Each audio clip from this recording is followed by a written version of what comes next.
am not in class today, but that doesn't mean that the learning must not continue. So we're going to do a video lecture. Just a couple reminders since this is the first video lecture that we've had so far this school year. First of all, please make sure that you are taking notes just like you would if I was in class. Make sure that whatever appears on the screen you're writing down, and listen for things that I say multiple times so you can make sure that you're making good notes of those things. So we're going to start with after the fall of Babel, what happened? Because of the fall of Babel, God caused the people groups to spread out and the creation mandate was able to be fulfilled. But people were sinful, so they were going to try and fulfill the creation mandate in a sinful way. So that leads us to God discovering or recognizing Abraham as a righteous man. And God made a covenant with Abraham. This is an important word to know, covenant. A solemn promise or agreement. Covenant. A solemn promise or agreement. I'll say that one more time.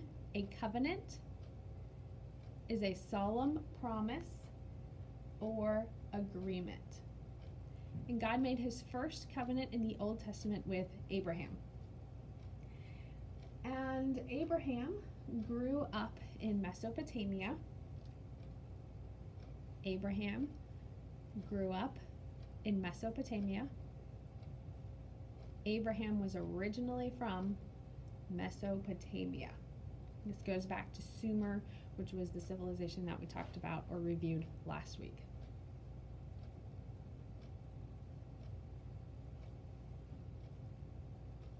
God told Abraham to leave his land, leave what he was familiar with, leave Mesopotamia, and move to Canaan.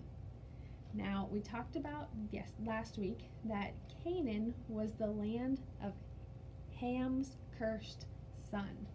And so God was telling Abraham to pack all of his stuff. Abraham was a descendant of Shem, pack all of his things and move to a land that was Ham's descendant, Canaan. Now, God made 3 important promises to Abraham with his covenant that he made. The first one was that God promised that Abraham would have a seed. And with that, a seed is a group of descendants that would become a great nation. The seed, descendants, would become a great nation. Seed, group of descendants who would become a great nation. The second part of God's covenant with Abraham was he promised a land to Abraham's descendants. And he promised they would possess or have the land of Canaan. God promised the land of Canaan to Abraham's descendants. God promised Canaan to Abraham's descendants. And finally, through Abraham, there would be a universal blessing. Because of Abraham's descendants, God would bless the world. Because of Abraham's descendants, God would bless the world.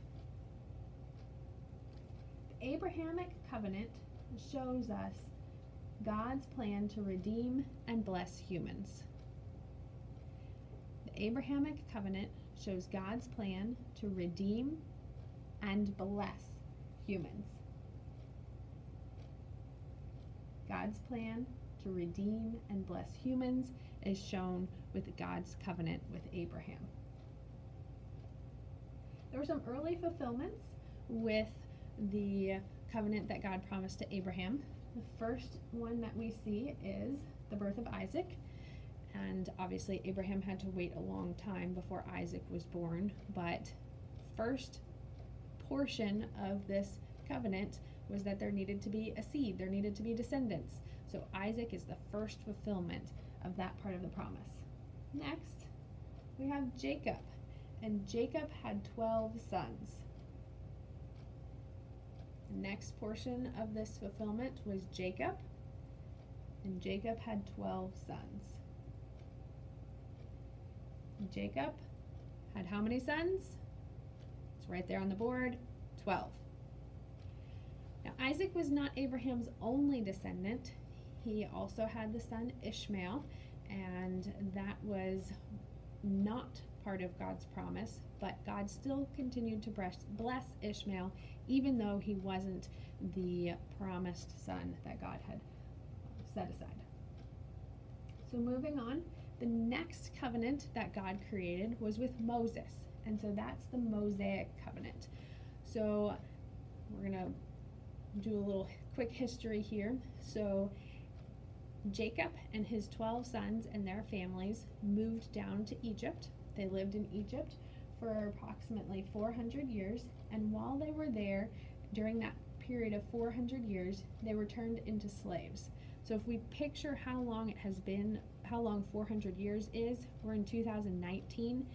If we were to go back to 1619, that would be 400 years. So 400 years is a very long period of time. And God caused the Egyptians caused the Israelites to be put into slavery, and then God sent Moses to release the Israelites from slavery.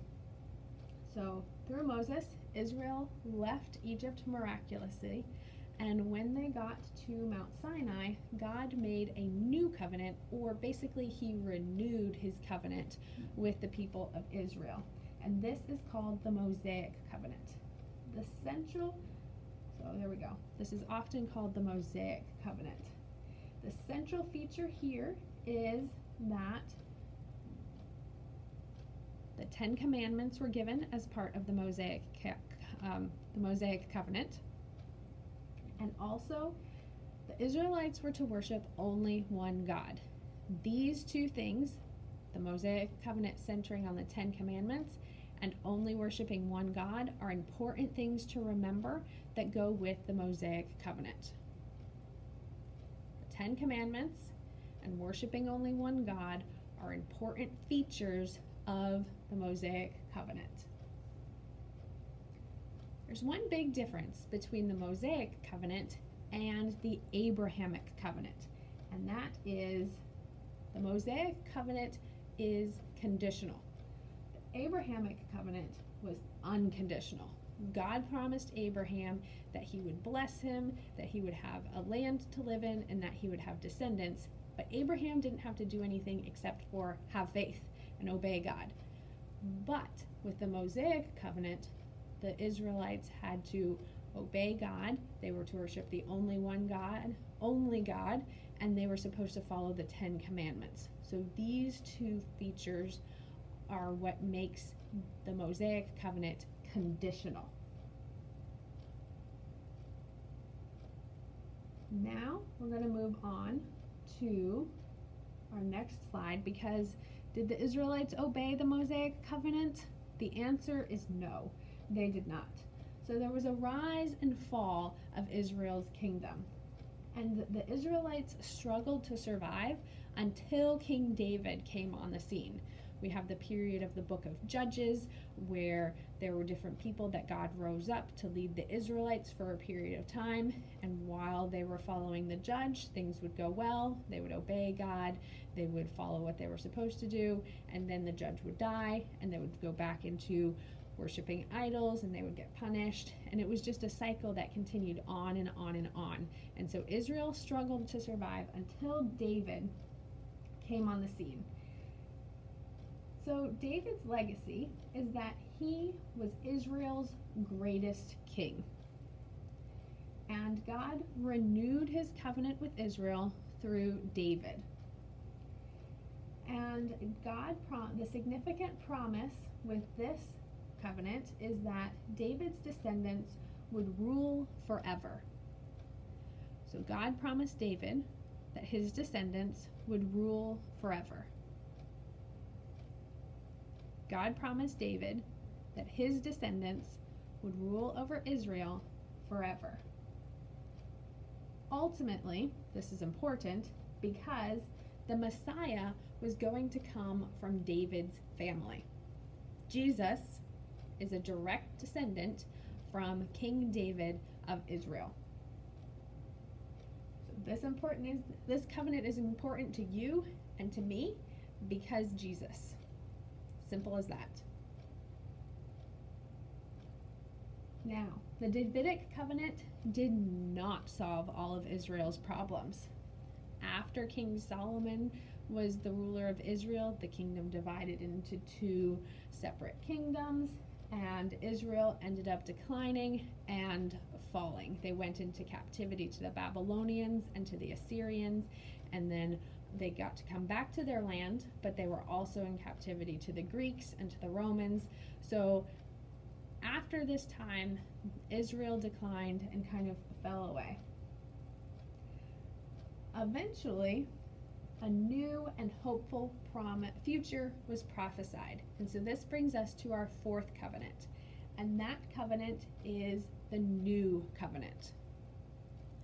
Fourth covenant that we need to talk about, and it is called the new covenant. So we've talked about the Abrahamic covenant made to Abraham, the Mosaic covenant made to Moses, the Davidic covenant made to David, and then the new covenant came into effect when Jesus died on the cross. And with the new covenant, God promised two things. First, he promised redemption. New covenant, God promised redemption. With the new covenant, God promised redemption. And second, God promised that he would put his law on the hearts of the people. Second feature of the new covenant, God promised he would put his law on the hearts of his people.